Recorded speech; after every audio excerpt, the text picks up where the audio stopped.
자, 다시 한번 자본 계정에는 지금 자본 법인인 경우에 지금 5가지의 계정이 있다고 얘기를 해드렸는데요. 우선 요거 하면서 자꾸 서영씨 생각이 나. 언니하고 배틀해서 이기게끔 하는 그런 목표로. 자, 자본 계정에는 다음과 같은 5가지 계정이 있다고 얘기해드렸어요. 첫 번째는 자본금이라는 계정이 있고요. 이 자본금은 표시할 때 우선 주식수 그다음에 곱하기 액면가액으로 자본금을 표시할 수 있어요. 지난번에 우리 회계 2급 회계 원리 배울 때는 개인기업인 경우에는 현금 100만원을 출자하여 영업을 개시하다 그러면 그냥 자본금 100만원 이렇게 썼죠. 근데 이제 법인인 주식회사에서는 자본금을 그 금액으로만 그렇게 쓸 수가 없어요. 그 금액을 반드시 주식수와 액면가액으로 나누어서 표시를 해줘야 된단 말이죠. 예를 들어서 여기 만원짜리 액면가액 만원짜리고요. 주식이. 그 다음에 주식수는 100 얼마였지? 헷갈려. 조금 전에 100만원이라는 제가 예를 들어 드렸죠. 그럼 100만원이면은 100만원 5천원 200주. 자, 주식수는 200주. 그 다음에 액면가액은 5천원. 이렇게 표시하면 똑같이 100만원이죠. 상기업일 때, 개인기업일 때는 그냥 100만원 출자하여 영업을 개시하다 그러면 서면에 현금 100만원, 대변에 자본금 100만원 이렇게 썼죠. 근데 주식회사는 그렇게 안 된단 말이에요.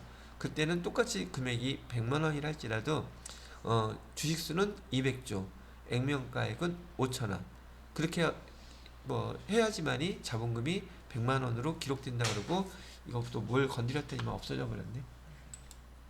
그렇게 기록할 수 있다는 얘기예요. 다시 우선 자본 계정에는 첫 번째 자본금이라는 계정이 있고요. 자본금의 계정은 주식수 곱하기 액면가액으로 표시합니다. 근데 이렇게 설명해도 지금은 몰라. 일단 적어놔요. 두 번째는 여러분들이 기억하라 그랬던 자본잉여금이라는 거 있다 그랬었죠. 자본잉여금이 있고요.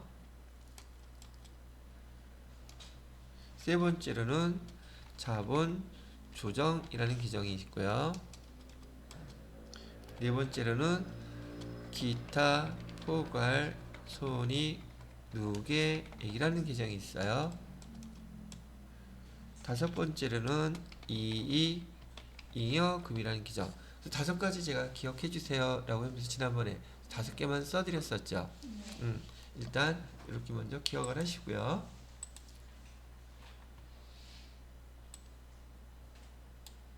자, 그 다음에 좀 이게 이제 자본 계정에 대한 이론에 대한 설명드려요. 이론이 뭐가 있느냐면 우리 국제회계 기준이나 또는 기업회계 기준에서는 여기 자본 계정 5가지가 이렇게 나눠져 있는데 이게 막 섞여서 쓴다 할지라도 최소한 여기 2가지는 반드시 나누어서 구분을 해주세요 라고 했어요. 그게 뭐냐면 자본잉여금하고 이익잉여금이에요. 여기서 얘기하는 자본잉여금, 이익잉여금은 뭔지는 모르겠지만 뭔가 남는다는 뜻이죠. 그죠? 그러면 남는 성격이 뭐길래 이를 꼭 구분을 해야 되는지 그거부터 구분을 한다는 얘기죠. 왜 기업회계 기준에서 또는 국제회계 기준에서 자본잉여금과 이익잉여금은 구분해서 쓰라고 얘기를 했는지. 우선 여기서 얘기하는 자본잉여금은 말이에요. 얘는 주주와의 거래예요. 주주와의 거래 결과로 뭔가 남은 거야. 그래서 주주와의 거래, 주주와의 거래의 결과로 잉여금이라는 게 남았다는 얘기예요. 거기에 반해서 여기 밑에 있는 이익잉여금은요, 영업의 결과예요. 영업의 결과. 영업이라는 게 무슨 뜻이라 그랬죠? 장사하는 거. 돈 벌려고 장사하는 거예요. 그래서 예를 들어서 여기 주주와의 거래라고 얘기하는 것은 이런 경우죠. 지금 우리 회사는 주식회사라면서요. 그러면 누군가가 그 회사의 주식을 사게 되면 주주가 되는 거죠. 갖고 있던 주식을 팔면 주주가 아닌 거죠. 즉, 이 주주와의 거래라는 뜻은 주식회사 입장에서는 그 회사의 주식을 사고팔고 하는 거래로 인해서 여기 자본잉여금이 생길 수 있더란 얘기예요. 그게 여기 자본잉여금의 뜻이에요. 또 하나, 밑에 영업결과라고 얘기하는 것은 지금 우리 회사는 우리 회사의 상품 또는 제품을 팔아야 되겠죠. 그러면 영업이라는 것은 우리 상품 제품을 팔고 돈을 남기게 되면 그것도 잉여금이죠. 그죠? 그런데 여기 주주와의 거래와 영업의 결과로 자본잉여금이다, 이익잉여금이다 두 개를 나눴는데 주식회사에서는 주인들이 모인 회의를 뭐라고 불러요? 주주총회라고 부르죠. 그럼 주인들이 모여서 돈 벌었으면 나누어 갖자고 얘기할 수 있겠죠. 그죠? 나누어 갖는 방법은 뭐 대표적으로 많이 알려진 현금 배당, 주식 배당으로 돈 나눠 가질 수 있어요. 그런데 여기 주주와의 거래로 돈이 생긴 자본잉여금은 못 나눠 가져요. 나누어 가져서는 안 돼요. 그러니까 회사에 돈이 남긴 남았는데 주주총회에서 그 돈 번 돈 나누어 갖자고 할 수 있는 항목은 자본잉여금은 가능하다? 안 된다. 이익잉여금만 가능해요. 그렇기 때문에 기업회계 기준도 그 다음에 국제회계 기준도 자본잉여금하고 이익잉여금은 주인들이 나누어 갖는 것에 대한 제한을 두기 위해서 반드시 구분해 놓으라고 얘기했다는 얘기예요. 그죠? 예를 들어서 지금 제 여친한테 돈을 맡겨놨어요. 반대로 여친이 나한테 돈을 맡겨놨어요. 나는 여친이 맡겨놓은 돈을 잘 구분해서 내 거하고 구분해서 보관해줘야 되죠. 왜? 그거 썼다가는 쫓겨나니까. 근데 여친은 그거 내가 맡겼다 하면 저기 따로 보관해놓을까? 내 통장에 다 넣어. 달라 그러면 준 적 있어? 그러잖아. 어렸을 때 여러분 부모님이 그러신 적 없으세요? 세뱃돈 많이 받고 있으면 나중에 보관했다 줄게.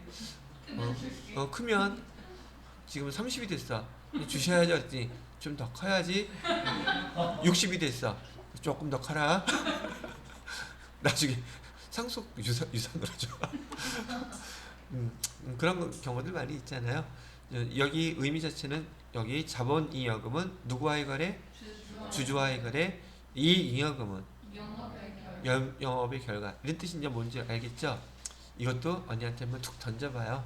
언니, 나 몰라서 그러는데 모르긴 뭘 몰라. 떠보려고 그러는 거지. 자본잉여금하고 이익잉여금하고 왜 꼭 나눠놓으라고 그런 거야? 누가 그래? 그러면 제가 했다는 얘기하지 말고 기업회계 기준에 보니까 이렇게 나와 있던데 아니면 좀 더 쫄리게 하려면 국제회계 기준에서 그렇게 나와 있던데 왜 이렇게 나눠놓는 거야? 그러면 몰라. 그냥 그때부터 내가 알고 있기로는 얘는 주주와의 거래의 결과로 남아있는 것이고 얘는 영업의 결과로 남아있는 것인데 주주들이 주주총회에서 나누어 가질 수 있는 금액이 얘래. 그래서 얘만 나눠 가지라고 구분했다고 그러는데 맞는 말이야? 라고 또 물어보는 거야. 그럼 대화가 되잖아. 그죠? 자, 그렇게 설명해 드렸고요. 그 다음에 여러분들이 이제 시험 문제 용도가 아니라 얘는 이런 관련된 그 금융 관련 또는 세무 관련 회계 관련 교재에서 많이 보시게 될 여기 거래 자본 거래라는 말을 많이 들을 거예요. 자본 거래라고 얘기하는 게 바로 그 주식 회사들의 자기네 회사의 주식 있죠. 그 자본 거래라는 게 주식 거래를 의미하고 주로 증권회사에서 많이 쓰이는 용어들이기도 해요. 증권회사에서는 거래 여의도의 증권 거래소에서는 뭐가 거래돼요? 주식들, 각 회사의 주식들이 거래되고 있죠. 바로 그걸 자본거래라고 부르는 용어예요. 그게 자본거래는 뭐다?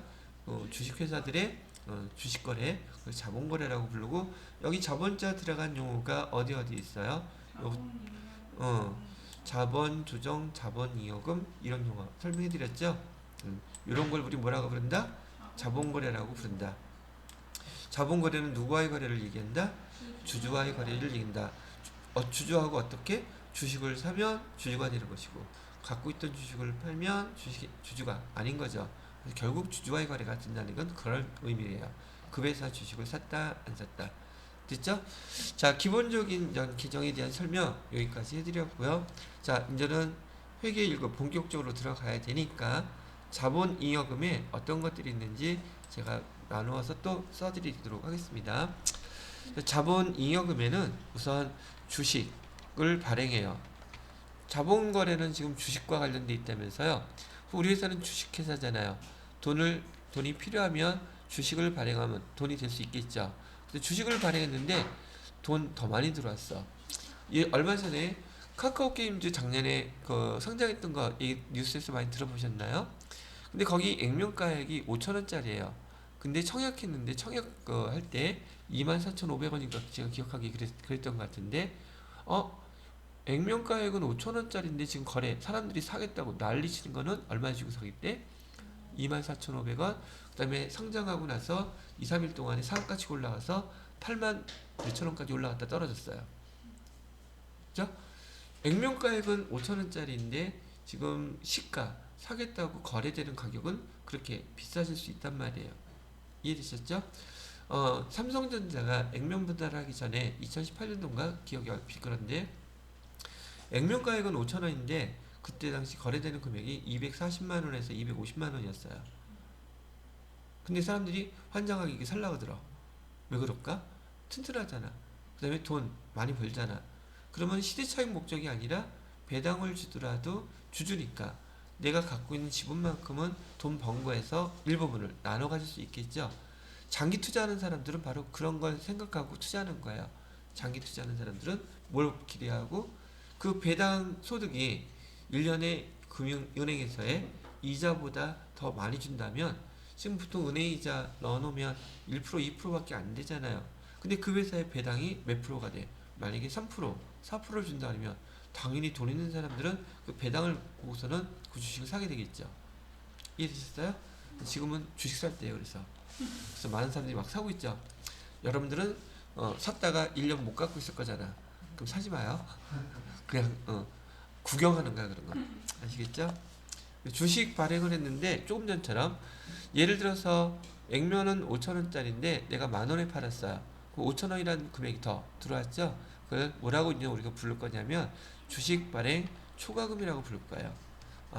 얘도 뭔가 남은 거죠. 두 번째로는 우선 내용 먼저 쭉 다 써드릴게요. 제가 지난번에 이건 안 써드렸었죠. 써줬어요? 그러면 오케이. 그러면 제가 후다닥 쓸게요. 근데 이거 암기하셔야 될 거예요. 이제부터는. 두 번째로는 감자 차익. 그러면 주식을 사갖고서는 돈이 좀 남았다. 그러면 감자 사갖고서는 감자파리를 또 해요. 그러면 또 차익이 남어. 감자 차익. 세 번째로는 또 뭐가 있을까요? 자기 주식 처분 이익. 일단은 다 써놓기만 하겠습니다. 그 다음에 자본 조정에는 네 가지가 있다 그랬었죠. 주식, 할인, 발행해서 차금. 두 번째로는 감자, 차손. 세 번째로는 자기 주식 처분 손실 있었고 하나가 더 추가된다 그랬었죠. 여기다가 자기 주식 이렇게 쓰면 되겠고요. 그 다음에 이건 좀 자리를 바꿔야 되겠다. 기타 포괄 손익 누계에게는 자산 재평가 잉여금이라고 쓰라 했죠. 두 번째로는 매도 가능 증권 평가 손익이라고 되어 있죠. 매도 가능 증권 지난번에 제가 단기 매매 증권하고 매도 가능 증권하고 비교해서 설명했던 거 기억나시죠? 그러고 난 다음에 이 자본 계정에서 나오면 자세히 한 번 더 설명한다 그랬었죠.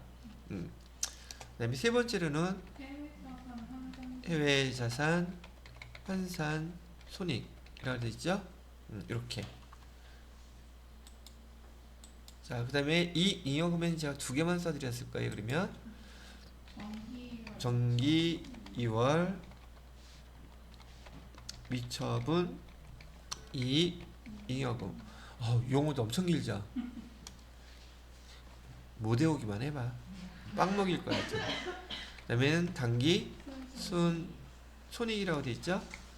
당기 순손익 이렇게 해서 우리 원래 처음 배울 때는 당기 순이익이라는 계정이 그 자본 계정에 그냥 가서 기초자본금하고 결합된 다음에 기말자본금 이렇게 배웠잖아요. 그래서 자본 당기 순이익 하나밖에 없는 줄 알았더니 자본 계정에 되게 많죠. 그죠? 이런 계정들을 여러분이 하나씩 외우셔야지 돼요.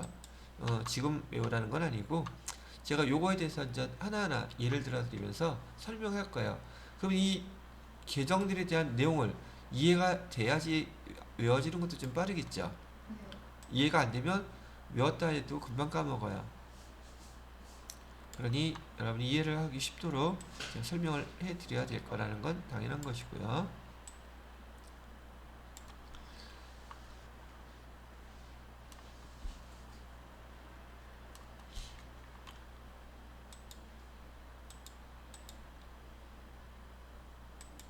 자, 첫 번째 거부터 이해 하나씩 들어줄게요. 자본 계정에 대한 거. 자, 첫 번째 얘는 지금 우리는 주식회사이기 때문에 돈 자금이 필요해서 주식을 발행하려고 그래요. 그래서 주식 뭐 많이 발행할 필요는 없어요. 어차피는 여러분이 계산기 두들겨서 몇 주가 됐든 간에 곱하기 할 테니까. 그래서 주식은 지금 주식을 발행한다는 것은 타회사 주식이겠어요? 우리 회사 주식이겠어요? 여기에서는 이제 우리 회사 주식이에요. 타회사 주식을 사갖고 왔을 때는 우리가 단기매매증권 시세차익 목적으로 그렇게 쓰지만 이제는 우리 회사 주식을 발행해 보는 거예요. 근데 여러분이 여기서 잘 주의하셔야 될 게 지금 제가 설명해 드리는 요 용어부터 꼭 기억을 하셔야 돼요. 주식을 발행했다는 단어가 나오게 되면 얘는 증자라는 뜻이에요. 뭔가 있어 보이죠? 증자. 그 다음에 소각했다는 말이 나오게 되면 얘는 감자라고 불러요. 요거부터 먼저 기억을 꼭 하고 계셔야 돼요. 자, 주식을 발행했다 무슨 뜻이라고요? 증자. 주식을 소각했다 무슨 뜻이요? 증자라고 하는 뜻은요, 지금 자본금이 증가한다는 뜻이에요. 자본금이 증가하면 우리 배울 때 차변에 기록하기를 배웠어요? 대변에 기록하기를 배웠어요? 대변에다가 반드시 자본금 쓰셔야 돼요. 됐어요? 감자는 무슨 뜻이겠어요, 그러면? 감자에 잎이 나서 싹이 나서 뭐 묵지바예요? 그 감자 아니죠? 근데 감자도 여러 가지 뜻이 있더라고요. 감자탕집에 가서 감자탕을 시켰더니 감자가 하나도 없어. 그 감자가 다 어디로 도망간 거야? 뼈가 이름이 그게 돼지의 그 꼬리뼈? 거기를 등뼈인가? 뭐 거기를 감자라고 부른다고 그러더라고요. 그래서 안지 조금 되기는 했는데 40년 동안은 몰랐었어. 지금 39이지. 내년까지 모를 계획이야. 자, 그러면 여기 감자라는 뜻은 증자가 자본금이 증가한다는 뜻이라면 감자는 자본금이 감소한다는 뜻이죠. 그래서 감자라는 얘기가 딱 나오게 되면 여러분 차변에다가 뭐라고 쓰라는 얘기예요? 자본금 이렇게 쓰시라는 얘기예요. 이제 어떤 상황인지는 좀 이따 설명할게요. 요거 되게 중요한 항목이에요. 잘 기억하셔야 돼. 주식을 발행했다 뭐 증자, 주식을 소각했다 뭐 감자. 요거부터 한번 기억하자고요. 자, 그런 다음에 얘를 갖다가 이제 본격적으로 설명을 하는데, 자, 우리 회사에서 주식을 갖다가 한 주를 발행해요. 몇 주를 발행했어요? 한 주를 발행했는데 보통 주식 얘기가 나오게 되면 그 액면가액하고 시가 두 개를 다 가르쳐 준다 그랬었죠. 보편적으로. 그래서 액면가액은 5,000원이라고 가정할게요. 그 다음에 시가는 지금 7,000원이라고만 가정을 할게요. 7,000원 이렇게요. 됐죠? 자, 이랬을 때 지금 액면가액 5,000원짜리 7,000원에 발행을 하고 그 금액은 현금으로 다 받았다고 가정을 하게 되면 기록을 어떻게 해야 되겠느냐 이거 얘기를 하는 거죠. 그래서 이거 기록할 때는 차변에다가 지금 뭐가 생겼어요? 주식을 발행했잖아요. 그죠? 발행하고 현금 얼마를 받았겠어요?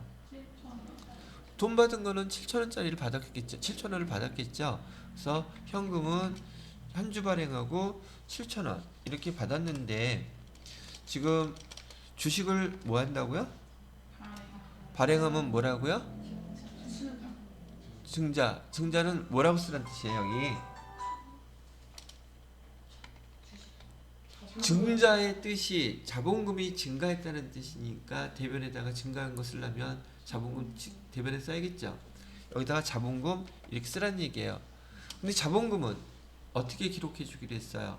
주식수 곱하기 액면가액이라고 그랬었죠. 그럼 자본금은 얼마가 증가한 거예요? 그래요. 대충 찍어요 그냥. 여기 주식수 곱하기 아까 여기 액면가액 5,000원이라 그랬잖아요. 그죠? 곱하면은 2,000원 나와요? 새로운 세법인가? 아니, 나는 국민학교밖에 안 나와가지고 초등학교를 안 나와서 이거 못 배웠어. 그럼 자본금은 얼마가 증가하겠어요? 여기 봐요. 주식수 곱하기 뭐하라 그랬어요? 액면가액 하라고 돼 있었잖아요. 한글 이해가 안 돼요? 주식수 몇 주예요? 한 주. 액면가액 얼마예요? 그러면 자본금은 2,000원이에요? 이렇게. 그죠? 그러면 지금 차변하고 대변 차이가 얼마가 생겼어요? 2,000원이 생겼죠? 그럼 우리는 지금 주식을 발행했잖아요. 그죠? 발행하고 액면가액보다 우리 2,000원이 더 생긴 거. 돈 더 들어온 거네, 이거. 그럼 얘 쓸 때 뭐라고 쓰라 그랬어요? 주식을 발행했는데 지금 초과금이 생겼죠? 이거 주식 발행 초과금이라고 이렇게 쓰면 되는 거예요. 이게 자본계정이에요. 되게 어렵죠? 아, 이것 때문에 포기해야 되겠어. 내가 이거 2배로 어렵게 낼 수도 있어요. 2주 샀다 그러면 2배가 되는 거잖아. 엄청나게 어려워 얘가. 자, 이런 내용 이해되셨죠? 자, 그래서 첫 번째 거 주식 발행 초과금은 언제 쓰는지 한번 설명해 드렸고, 종쳤죠? 라고 이거 저장해야 되는데 이거 멈춰놓는 기능 있었던 것 같은데 내가 모르겠어. 이거 뭐 몰라도 괜찮아. 쓰면 되니까. 오늘 며칠이에요? 27일 4월 27일 자본 계정 써놓고 저장. 자, 얘는 지울게요. 찍으려고? 아니지? 자, 이따가 얘 블로그에 갖고 저장해놨으니까 여기부터 다시 설명할게요.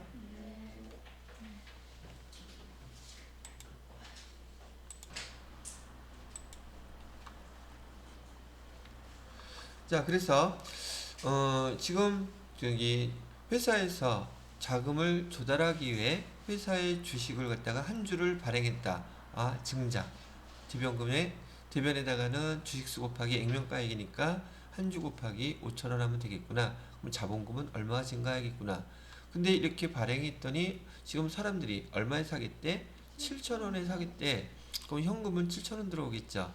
그러면 여기 차이나는 그 금액은 액면가액과 그 시가액 차액은 주식을 발행했는데 초과금 생기는구나. 이렇게 구분할 수 있어요.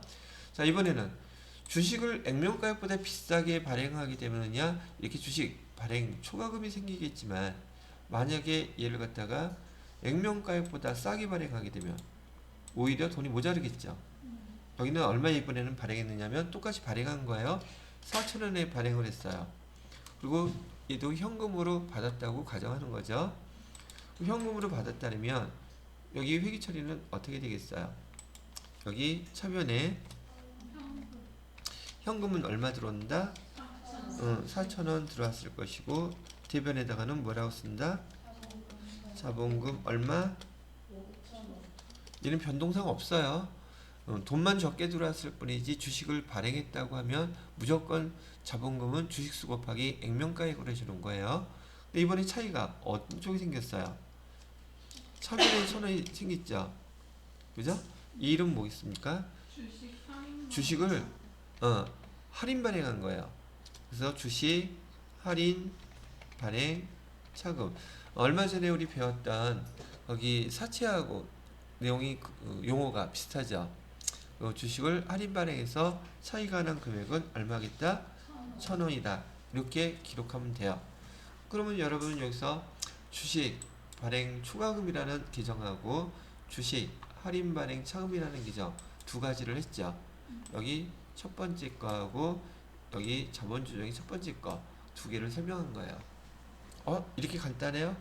이게 간단해? 여러분 머릿속에 들어가야 간단한 거지. 지금은 처음 배우니까 용어가 좀 낯설죠? 반드시 오늘 안에 복습하세요. 그래서 기정 외우려고 좀 노력하시고요.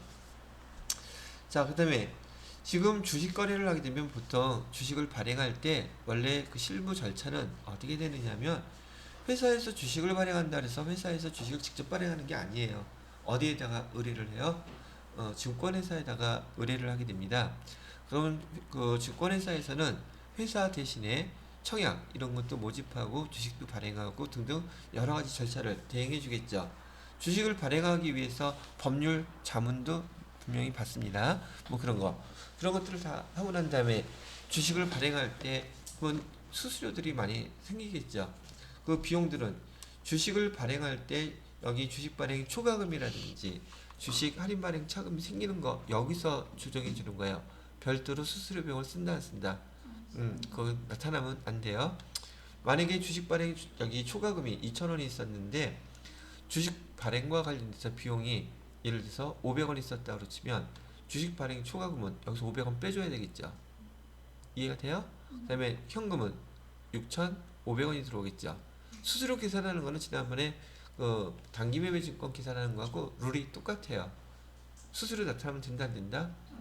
안 돼요.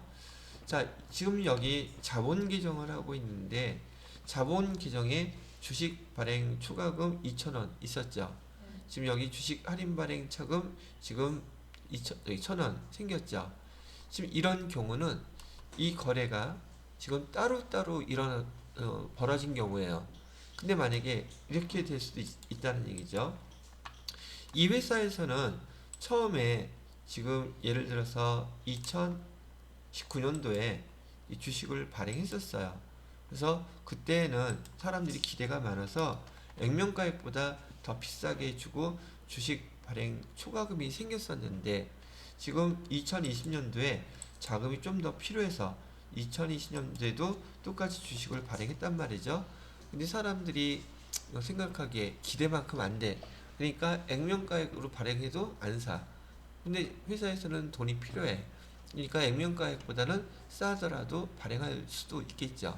이렇게 연결된 경우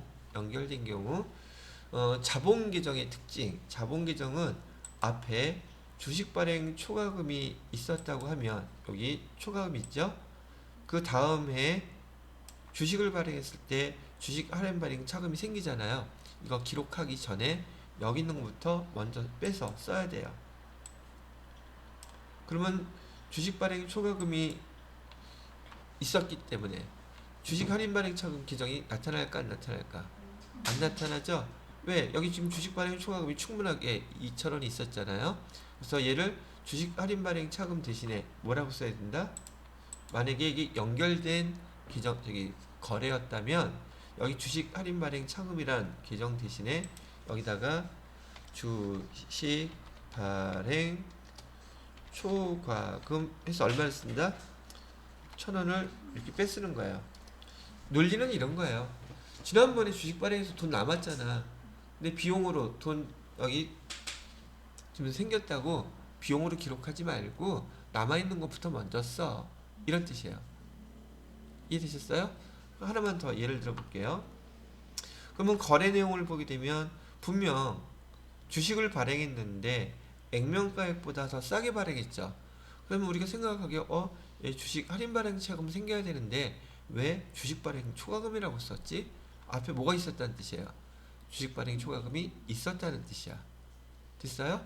자, 이번에는 이렇게 한번 말을 바꿔서 해볼게요. 주식 발행 초과금 2,000원 있었는데 이번에 주식 발행을 얼마에 발행했냐면 4,000원이 아니라 얘가 2,000원에 발행했다고 가정을 해볼게요. 초록색을 해볼게요. 2,000원으로 발행해서 여기 2,000원 현금이 들어왔어요. 그럼 주식 할인 발행 차금은 얼마가 생겨요? 우선 여기 있는 것부터 뺐어야 되죠. 얼마가 있었어요? 얘가 주의해야 될 것이야. 여기 지금 주식을 얼마에 발행하고 있다고요? 2,000원에 발행. 3,000원 차이 나죠? 3,000원 차이 나는데 그 중에서 여기 앞에 주식 발행 초과금 있던 거 먼저 쓰라 그랬잖아요. 그럼 2,000원 먼저 다 써야 되겠죠? 그러면 차변에 이 주식 발행 초과금이 2,000원이 이렇게 먼저 사용되고 주식 할인 발행 차금은 이제 얼마가 돼요? 그래도 돈 모자르죠? 그럴 때는 주식 할인 발행 차금이라고 해서 여기 1,000원 이렇게 쓰시면 돼요. 원리는 간단하죠? 이해되셨음? 네. 앞에 거부터 먼저 뺐어주고 이걸 갖다 우리 뭐라 그러냐면 자본규정의 상계처리라 그래요. 무슨 처리? 상계처리.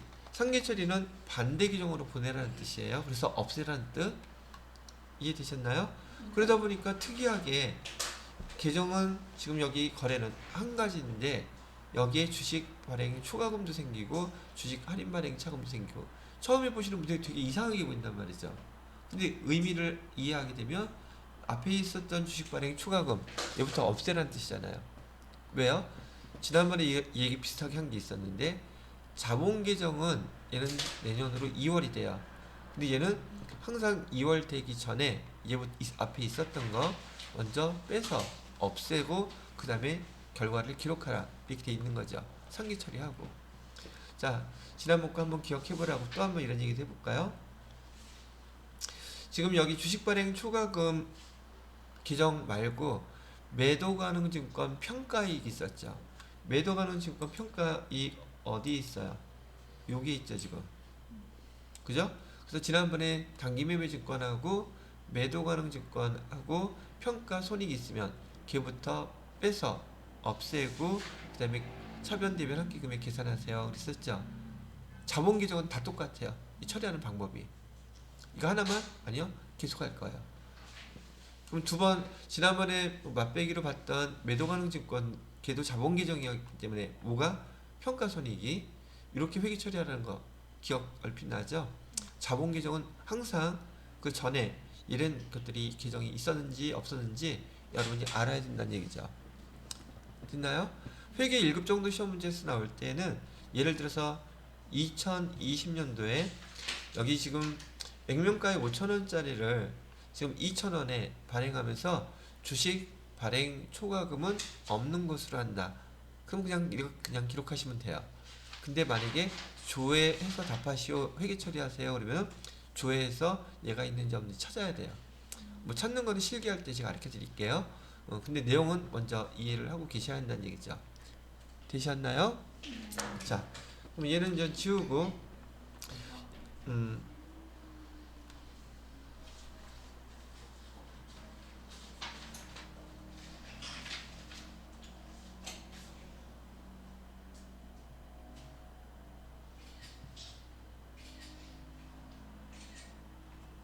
됐어요?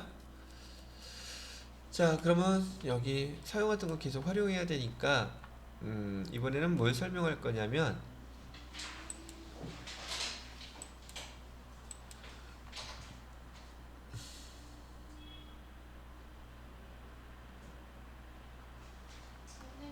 음? 그럼 상계처리 하면은 음. 그 주식 발행 초과금 먼저 차변에 현금 밑에 바로 써주고 음. 그 뒤에 할인 발행 차금을 쓰는 거예요? 이때까지? 순서는 바뀌어도 상관없어요. 결과만 맞으면 되니까. 오케이? 자, 이번에는 여기는 지금 주식 한 주를 발행했다고 제가 예를 들었었잖아요. 자, 이번에는 이런 경우예요. 지금 시중에서 우리 주식을 이제 발행했으면 증권거래소 같은 데서 주식이 거래되겠죠. 그죠? 시중에서 거래되고 있는 그 우리 회사의 주식을 한 주를 지금 사가지고 왔어요. 사가지고 와서 얘를 갖다가 소각을 했어요. 소각이라는 말 뜻은 없앤다는 뜻이죠. 주식을 발행하면 자본금이 조금 전에 봤던 것처럼 증가했죠. 대변에다가 자본금 액면가액 썼으니까 주식수 곱하기. 근데 지금 시중에서 거래되고 있는 그런 주식을 회사의 돈 열자금으로 사가지고 온 다음에 소각시키면은 자본금이 반대로 감소한다는 뜻이에요. 주식 발행의 반대말은 주식 소각이에요. 원래 소각이라는 뜻은 이런 뭐 여러분 그 기름통 같은 거에다가 때려놓고 불 붙여서 없애버린다는 뜻인데 설마니 주식을 그렇게 무식하게 없애겠어요? 보통 주식회사를 설립할 때 관계 기관에다가 법인이라는 주식회사를 설립하겠다고 승인을 갖다 요청한단 말이죠. 그러면 승인해 줄 때 내가 자본금 즉 주식수는 몇 주고요, 액면가액 얼마짜리로 자본금 얼마짜리 회사를 좀 설립하려고 그래요. 그런 거 들어갔다가 사전에 다 승인을 받아요. 그랬는데 그게 예를 들어서 10주였는데 지금 발행을 하게 되면 10주까지 발행할 수 있고 좀 더 늘려서 발행하려면 또 증가시키겠다고 신청하면 된단 말이죠. 근데 10주를 반대로 줄이려고 한다면 지금 발행됐던 주식을 사갖고 와서 소각한다고 신청을 하게 되면 기록에서 그 숫자가 줄어든다는 얘기죠. 이렇게 해서 주식을 증가도 시킬 수 있고 주식을 감소시킬 수 있단 말이에요. 그래서 주식 소각 흐름은 일단 얘는 감자라고 제가 얘기해 드렸었죠. 감자라는 뜻은 자본금이 감소한다는 뜻. 자본금이 감소하면 차변에다가 자본금을 써야겠구나. 자본금은 주식수 곱하기 액면가의 금액으로 기록해야 되겠구나. 요게 연결돼서 쫙 생각이 나시면 돼요. 됐나요? 이런 감자라고 그랬고요. 자, 그리고 똑같이 액면가액은 얼마? 5,000원짜리예요. 자, 그 다음에 얘를 갖다가 지금 시중에 유통되는 우리 회사의 주식값이 얼마로 할까?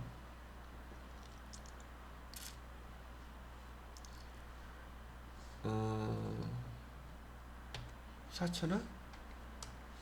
인 경우하고 또 하나는 액면가액보다 비싼 7,000원? 이렇게 했을 때 두 가지를 한번 해볼게요. 자, 그러면 우리 회사의 주식을 사갖고 와요. 자, 현금 주고 사갖고 왔다고 가정을 할게요. 그럼 차변에 지금 우리가 주식을 사갖고 온 것만 써볼게요. 주식을 사갖고 왔어요.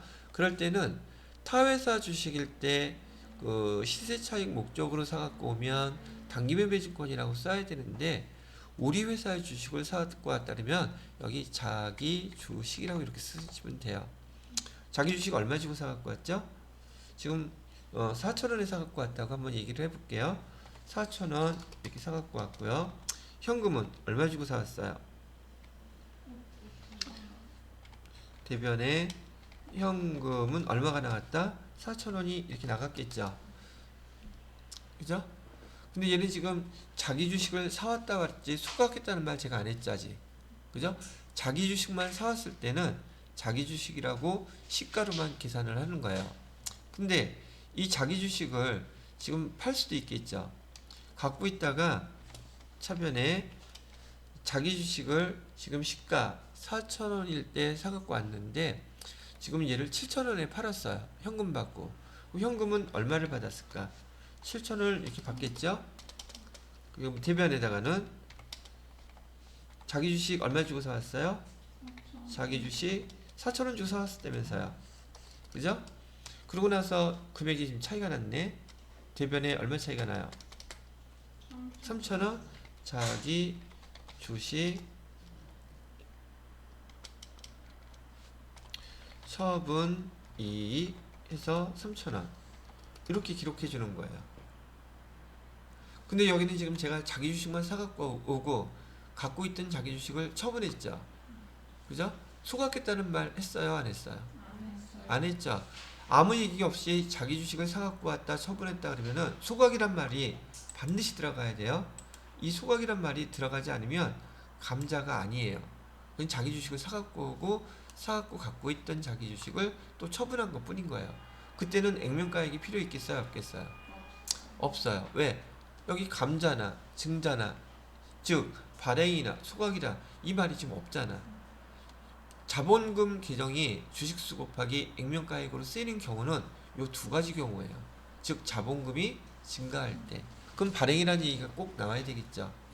그 다음에 여기 시중에 유통되는 주식을 우리 회사 주식을 사갖고 와서 소각했다는 말이 이렇게 반드시 들어가야지만이 그 차변에 자본금 기정을 또 쓸 수 있는 거예요. 되겠죠?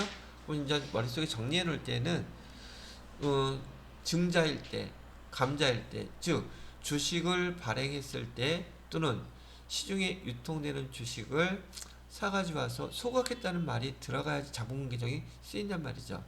그 이외에는 액면가액이 쓰이지 않는단 말이에요. 이해되셨어요?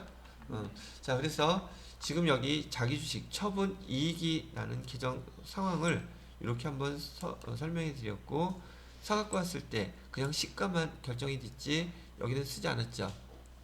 이해됐어요? 그래서 이렇게 소각이란 말 없이 자기 주식만 사갖고 왔을 때 쓰이는 계정은 지금 여기 보시게 되면 자기 주식 처분 손실, 자기 주식 처분 이익, 사갖고 왔을 때 그냥 자기 주식 기록해 놓는 거, 자기 주식 세 가지 계정도 한꺼번에 설명을 다 해드렸죠. 이해됐어요? 근데 이번에는 자기 주식을 사갖고 와서 바로 소각했다는 얘기가 나오면 그때 회계 처리는 어떻게 되는지 그걸 좀 비교해서 설명해 드릴게요. 자, 얘는 지워도 되겠죠? 네. 자, 그래서 이번에는 자, 여기는 자기 주식 사갖고 왔던 거 설명해 드린 거여서 얘는 지울게요.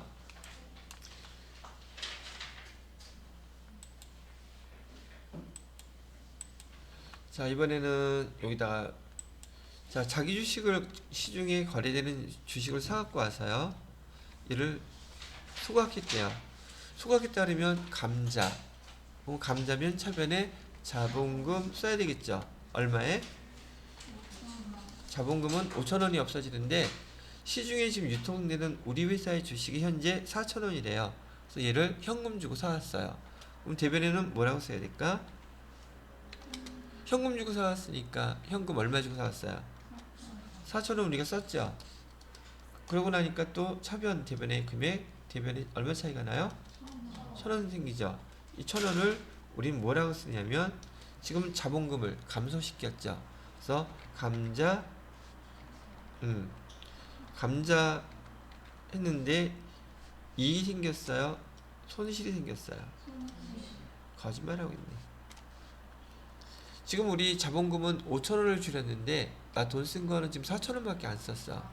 그럼 이 감자하고 대변의 차이가 나잖아요. 손실을 대변했어요? 차변했어요? 감자를 했는데도 우리가 돈을 적게 썼다면 이익이 생긴 거예요. 그걸 감자 차익이라고 불러요. 이해되셨죠? 자, 그럼 이번에는 시중에 거래되는 그 우리 회사의 주식이 차변에 그래서 똑같이 사갖고 와서 얘를 소각했는데 자본금은 똑같이 돈을 적게 들이던 많이 들이던 주식 자본금 줄어드는 건 똑같아요. 얼마? 한 주니까 5,000원. 그 다음에 대변에다가는 뭐라고 써요? 현금 얼마 썼냐면 이번에 7,000원을 썼어요. 현금 얼마 썼다고요? 그러면 액면가액은 지금 5,000원인데 내가 돈 7,000원 쓰고 자본금을 감소시켰으니 지금 차변에 감자 하고 나서 이익이 생겼어요? 손실이 생겼어요? 돈 많이 썼잖아 더. 감자 차손이라고 이렇게 쓰는 거예요. 차손에서 금액은 얼마?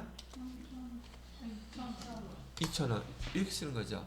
그러면 감자 차익, 감자 차손 예 기록하는 그 상황이 어떤 상황에서 이렇게 기록하는지 이해가 됐죠? 그죠? 요 초딩들도 이거 설명해 좀 알아들을까? 중학생은? 고등학생은? 그지? 이 수업은 고등학교 때부터 들어야 돼. 자, 그래서 아까와 똑같은 논리로 이렇게 또 한번 설명을 해볼게요. 지금 이렇게 감자 차익이라든지 감자 차손이 벌어지는 상황은 각각의 경우라면 이렇게 기록하시면 돼요. 근데 아까 우리 주식 발행 초과금처럼 지난번에 벌써 감자를 한 경험이 있어. 얘는 몇 년도에? 여기는 2019년도에. 그리고 얘는 2020년도에 연결이 된 그런 상황이라면 아까 얘기했던 거 지금 우리 두 번째 2020년도에 우리 회사 주식을 사갖고 와서 감자를 해갖고 차손이 지금 2,000원 생겼죠. 근데 얘만 쓰면 된다 안 된다? 먼저 뭐부터 없애줘야 된다고요? 감자 차익. 그렇지. 감자 차익부터 먼저 없애줘야 되죠. 네. 그죠? 그럼 감자 차익 1,000원부터 없애주고, 그러면 감자차 손은 얼마가 되겠어요? 1,000원. 그쵸? 그래서 여기 그대로 상계 처리를 해서 감자 차익 1,000원 먼저 없애주고, 그래도 1,000원 남죠? 모자르지? 그러면 이때 감자 차 손으로 나머지는 1,000원 이렇게 인식을 하면 얘도 계정이 두 개가 나타나죠. 이해되셨어요? 네. 그럼 아까 주식 발행 초과금이나 얘나 처리하는 방법이 똑같죠. 먼저 번에 있었던 감자 차익이 있으면 뭐부터 해라? 상계 처리해서 없애주고, 그 다음에 차변과 대변의 금액을 비교해서 계정을 써주시면 돼요. 됐나요? 네. 자, 이렇게 됐으면 지금 여기 자본 잉여금에서 감자 차익과 여기에 자본 조정 계정의 감자 차손도 설명이 끝난 거죠. 그러면 자본 잉여금, 자본 조정 6가지, 7가지 계정 다 설명해 드렸죠. 내용이 되게 어려울 줄 알았더니 용어가 좀 낯설어서 그렇지 원리나 내용 자체는 그렇게 어렵지가 않죠. 헷갈려요? 오늘 처음 배웠으니까. 또 뭐 할 거야? 복습할 거잖아. 그죠? 또 모두 풀어봐야 돼. 문제도 풀어볼 거잖아. 되셨어요? 자, 그럼 됐어요. 그래서 지금 자본금 계정과 자본 잉여금, 자본 조정 계정까지 설명을 다 해드렸고, 요거 중요한 거라 그랬어요. 주식을 발행했다는 말이 나오면 정작 주식을 그냥 우리 회사 주식을 사왔다 그러면 자기 주식이에요. 근데 사와서 소각이란 말 반드시 들어가야 되죠. 그러면 감자 이렇게 해서 계정들을 써주시면 된다는 얘기예요. 되셨나요? 자, 그러면 됐고, 자, 그러면 얘도 치우고 다음에는 기타 포괄 손익 누계액이라는 계정 설명해 드릴게요. 자, 일단 얘 지워야 되니까 지워도 되죠?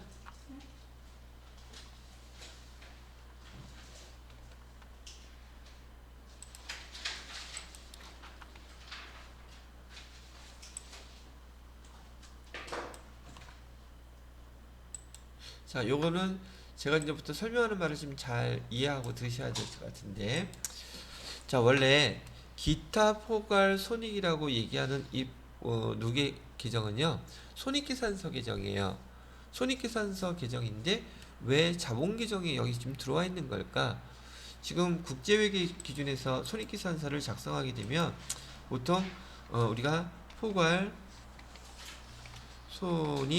손익계산서라는 걸 갖다 작성해야지 되는데, 이 포괄 손익계산서는 지금 우리가 배우는 기업회계 기준에서 손익계산서, 여러분이 매출액서부터 당기순이익까지 계산했던 손익구분 알죠? 그 당기순이익 계산 밑에 기타 포괄 손익이라는 계정이 또 있어요. 이런 3가지 계정이에요. 그래서 걔는 당기순이익과 별도로 표시를 해주게끔 되어 있거든요. 자, 한번 얘기를 해볼게요. 우선 여기 첫 번째 나오는 자산 재평가 잉여금이라는 예를 한번 들면서 요 관계를 한번 얘기를 해드려 볼게요. 지금 자산 재평가 잉여금은 어떤 뜻이냐면, 지금 우리가 10년 전에 2010년도에 토지를 갖다가 지금 10만원 주고 샀답니다.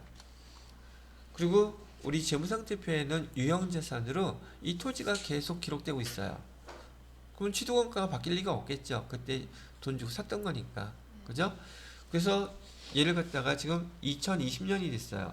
2020년이 됐는데 이 토지의 값이 지금 얼마가 됐느냐 하면 50만원이 됐다고 가정을 해볼게요. 5배밖에 안 올랐어. 이거 장사 헛한 거지, 이 정도면. 그죠?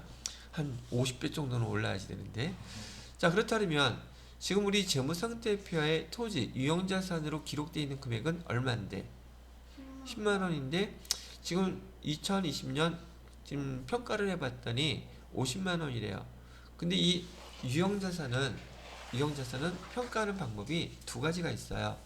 지금 우리가 배웠던 유형자산에 대한 평가 방법은 얘는 보통 여기 원가 모형이라고 불러요. 즉 한번 그 취득원가 기록이 되면 그 감가상각하고 등등 해서 그 재무상태표의 재산의 가치를 변동시키지 않고 그냥 계속 기록하는 방법이에요. 그럼 원가는 바뀐다 안 바뀐다? 안 바뀌어요. 그래서 얘를 갖다 우리는 뭐라고 부르냐면 원가 모형이라고 불러요. 지금 여기서 이제 용어 설명해 드리는 거예요. 무슨 모형이라고 부른다고요? 원가 모형은 역사적 원가로 우리가 처음에 샀던 그 금액대로 그대로 계속 사용하는 걸 갖다 얘기하는 것이고요. 그다음에 여기서처럼 금액이 지금 50만 원으로 이렇게 증가했단 말이죠. 그러면 얘를 갖다가 지금 값으로 재평가하게 되면 우리 자산의 토지 값은 10만 원이 아니라 이제부터는 50만 원으로 기록된단 말이에요. 그럼 자산이 증가하는 거죠. 그래서 이를 갖다 우리는 뭐라고 부르냐면 재평가 모형이라고 불러요. 이건 세무 2급에서 나오는 용어들이긴 한데 일단 용어가 그렇다는 뜻이라는 것만 알아두면 되고요. 자, 그런 다음에 지금 우리 회사의 목적이 이러저러해서 자산을 갖다가 재평가하고 싶어요. 그럼 이럴 때 자산 재평가를 하는 이유 중에 하나는 지금 토지가 됐던 건물이 됐던 자산을 재평가할 때 내가 보고서 이거 얼마짜리 이렇게 할 수 있어요? 감정평가사한테 돈 주고 평가를 맡겨야 돼요. 즉 평가할 때 돈이 들어간단 말이에요. 그 일반적인 회사들에서 나한테 도움도 안 되는데 그 자산 재평가에서 괜히 돈 들일 일 없죠.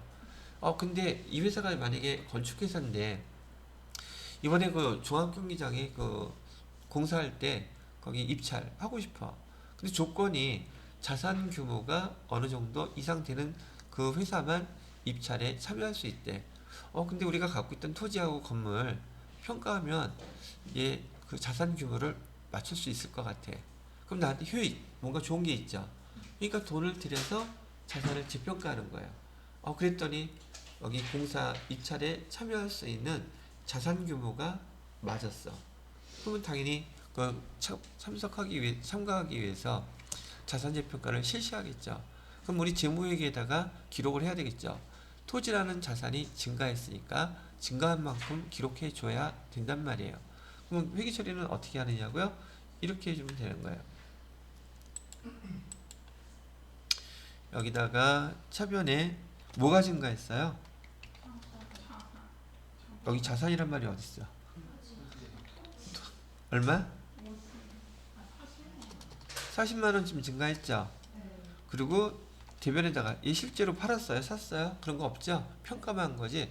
그때 쓰는 것은 원래는 자산 재평가라고 했는데 자산이 종류가 많잖아요.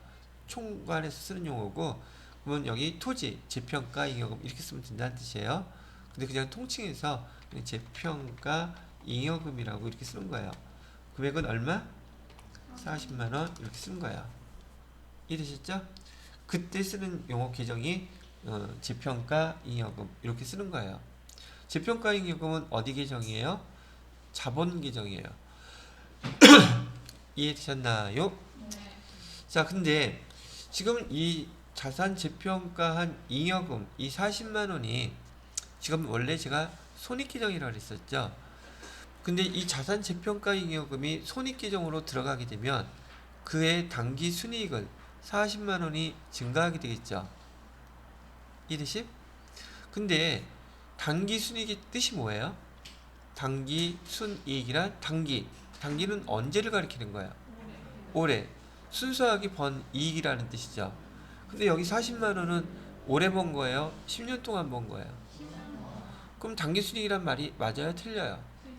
그 단기 손익계산서에 단기 손익의 의미가 훼손된단 말이지. 그러니까 여기 지금 재평가 잉여금은 지금 손익계산서에 들어가면 되겠어요? 안 되겠어요? 그러면 단기 순이익이 용어가 훼손되니까. 그죠? 근데 단기 순이익은 결산하고 나면 어디로 옮겨져요? 단기 순이익은 대체하라 그랬잖아. 결산할 때. 어디로 대체해요? 재무상태표에 자본계정으로 가서 기초 자본금하고 합치라 그랬잖아요. 다 까먹었지?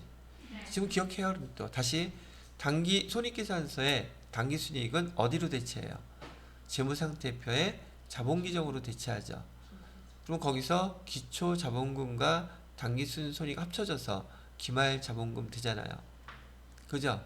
그래서 여기 밑에 보시게 되면 당기 순손익 와 있죠. 이해됐어요? 안 됐어요? 맞죠? 그러면 손익계산서의 당기 순이익도 어차피 자본계정으로 올 거고 여기 재평가 잉여금도 손익계산서에 넣지 말고 자본계정으로 미리 보내놓으면 자본계정에 모이는 건 똑같잖아요. 당기 순이익도 의미도 왜곡되지 않고 자본계정이 벌써 기타 포괄순이익 누계액이라고 하는 계정으로 분류를 해놓은 다음에 여기 와 있으면 당기 순이익도 와 있고 자산 재평가 잉여금도 와 있고 목적한 바를 다 이루죠. 이해됐어요? 그래서 재평가 잉여금은 손익계정에 들어가지 않고 자본계정으로 와서 미리 대기하고 있었던 거예요.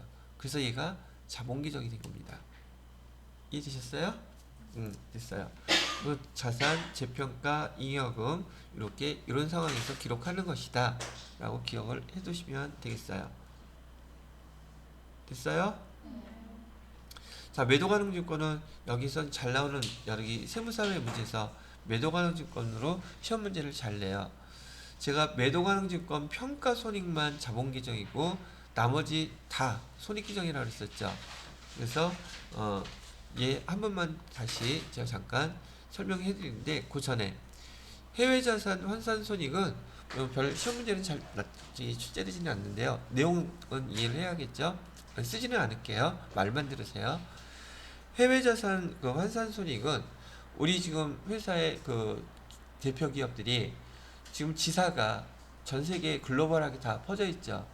그 중에서 LG라고 한다면 미국에 LG 자회사가 있겠죠. 그죠? 근데 이 LG 전자의 자회사는 지금 미국에 있는 재산 상태가 작년하고 올해하고 10원도 바뀐 게 없어. 똑같아. 그런데 작년에 환율은 1,000원이었는데 올해 환율이 2,000원으로 환율이 바뀌었어요. 그러면 미국에 있는 지사에 대한 재산의 규모는 변한 게 없이 똑같은데 환율 때문에 지금 더블로 돼서 기록이 되겠죠. 그거 갖다가 외화 환산이익이라 그러는데 외화 환산이익을 당기순이익에다가 집어넣게 되면 환율차 때문에 또 똑같은 결과로 당기순이익이 왜곡이 되겠죠. 실제로 순수하게 번 돈이 아니잖아. 그거 환율 때문에 그런 거지. 그죠? 그래서 이렇게 당기순이익을 왜곡시킬 수 있는 그런 계정의 손익계정들은 손익계산서에다가 집어넣지 말고 여기 어디다가 자본계정의 기타 포괄손익 누계액에 따로 모아놓자. 따로 구분 표시하자. 그렇게 된 거예요. 그 상황이 어떤 건지 이해가 되겠죠? 그 다음에 매도가능증권.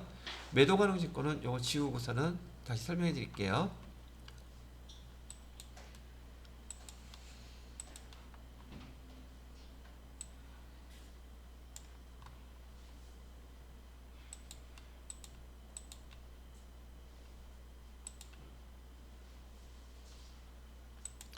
자, 이제 지난번에 저희 들었을 때는 어리버리해서 뭔 뜻인지 헷갈리면서 써놓기는 했죠. 다시 한번 해볼게요. 자, 지금 우리 매도가능증권을 갖다가 얼마에 주고 샀냐면 제가 그때 예를 들어 드렸던 게 7,000원 주고 샀어요. 그다음에 수수료는 얼마라 그랬었냐면 500원이라 그랬었죠. 수수료 500원 주고 매도가능증권을 샀다.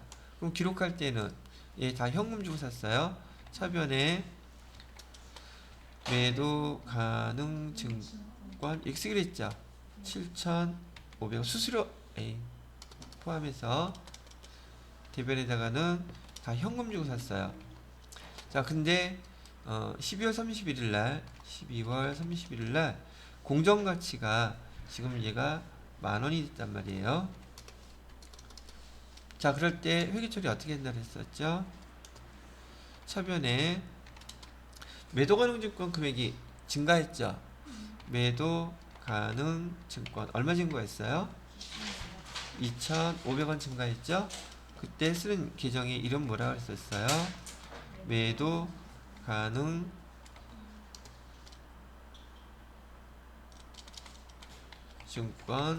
평가 이익이 되겠죠. 이익 얼마? 2,500원 이렇게 해놨어요. 자, 그런 다음에 1월 20일 날 처분을 했어요. 이때 공정가치 금액은 15,000원이라고 가정했다면 자, 차변에 수수료는 안 쓸게요. 현금 얼마가 받았겠습니까? 현금은 15,000원이 들어왔겠죠. 우리가 갖고 있던 매도 가능 증권은 얼마짜리였어요? 매도 가능 증권의 가격은 얼마? 10,000원이었었어요. 자, 이렇게 했었는데 지금 여기 보시게 되는 매도 가능 증권 평가 이건 자본 계정이죠. 그죠? 여기 있잖아. 안 보여? 보여? 여기 있잖아요. 자본 계정이니까 아까 우리 주식 발행 초과금이나 그 다음에 감자 차익처럼 상계 처리해서 얘부터 먼저 없애주세요. 그랬죠? 그럼 얘부터 먼저 없애야 될 거 아니야. 상계 처리해서 어디로? 차변으로. 그죠? 그래서 여기에다가 뭐라고 쓴다? 매도 가능 증권 평가이익 얼마 없어져야 돼요?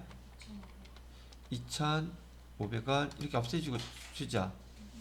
자, 그리고 차변과 대변의 합계 금액이 얼마가 차이나 이렇게 없애주니까 7,500원 차이 나죠. 그래서 7,500원은 뭐라고 써요? 매도 가능 증권 처분 이익이 되겠죠. 그래서 7,500원 이렇게 써주라고 지난번에 해드렸던 거 기억나요? 네. 지금 자본 계정에서 이거 한번 설명 듣고 나서 이제 요거 하니까 금방 이해되죠? 시험 문제에서 이거 풀 때 이게 되게 어려워요. 왜? 단기 매매 증권 처분하는 거하고 헷갈리니까. 근데 그 특징이 뭐 때문에 그렇다? 얘 자본 계정이기 때문에 그렇다는 얘기예요. 그래서 여기 단기 매매 증권하고 차이나게 매도 가능 증권 평가 이건 무슨 계정이다? 자본 계정이다. 어디 있는 거예요? 기타, 포괄, 손익 여기에게 있는 거예요. 근데 여기 지난번에 그 매도 가능 증권 설명할 때요. 투자 자산에서 거기 기타 포괄 손익 누구에게 해당됩니다 그랬는데 기타 포괄 손익이 누구에게 지금 어디 있는지도 모르는데 그 얘기하면 알아들어? 모르겠죠. 근데 여러분들이 이렇게 요거를 딱 규정을 암기하고 있으면 금방 알아듣겠죠. 여러분은 책 읽을 때 이걸 모르면 그냥 까만 거는 글씨, 하얀 거는 종이. 아무 의미가 없어요. 자, 이제 이렇게 해서 일단 기타 포괄 손익 누계까지는 설명을 해드렸고요.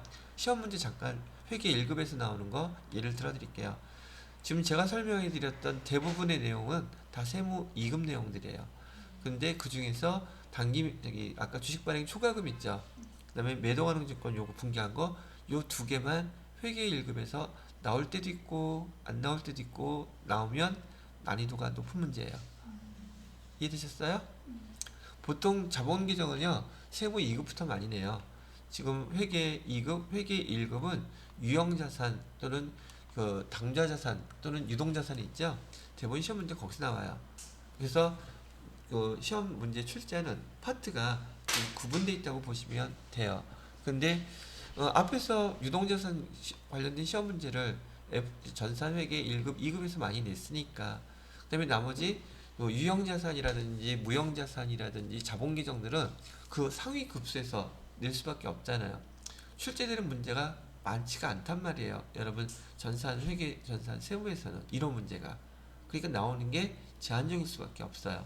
그렇다고 해서 이 설명을 갖다가 제가 건너뛰고 하게 되면 여러분이 나중에 배울 때 혼동을 많이 일으키고 가뜩이나 어려운 용어인데 머릿속에서 다 빠져나가서 헷갈릴까봐 제가 녹화하는 겸해서 다 설명을 해놓은 겁니다. 자, 이제 시험 문제가 회계 1급에서 주로 내는 문제 출제 유형은 이런 거예요. 지금 여기 계정을 보시게 되면 여기 그 자본 잉여금 계정에 초과금이라고 되어 있고 이 차익이라고 되어 있고 이익이라고 되어 있죠. 이거 얼핏 보면 계정 암기해 놓지 않으면 이거 손익계정이라고 볼 수도 있잖아요. 그리하여 안 그리하여. 그러니까 손익계정들하고 섞어놓고서는 다음 중 성격이 다른 거 찾으세요. 이렇게 낼 수 있겠죠. 근데 계정만 암기가 되어 있으면 그런 거 고민할 필요 없어요.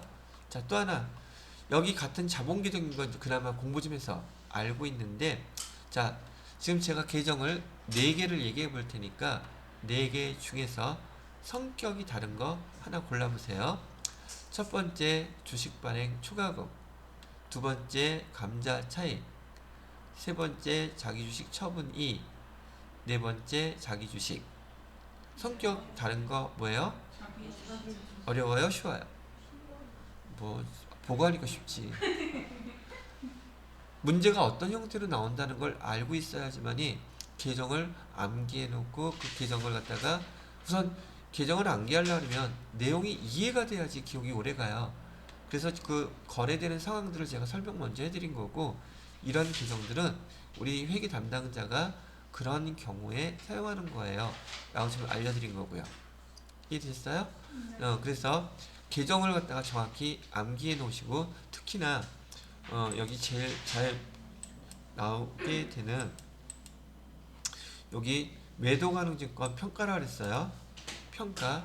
여기서도 매도가능증권 평가 손익은 자본계정인 거고, 매도가능증권인데도 처분손익은 손익계정이에요.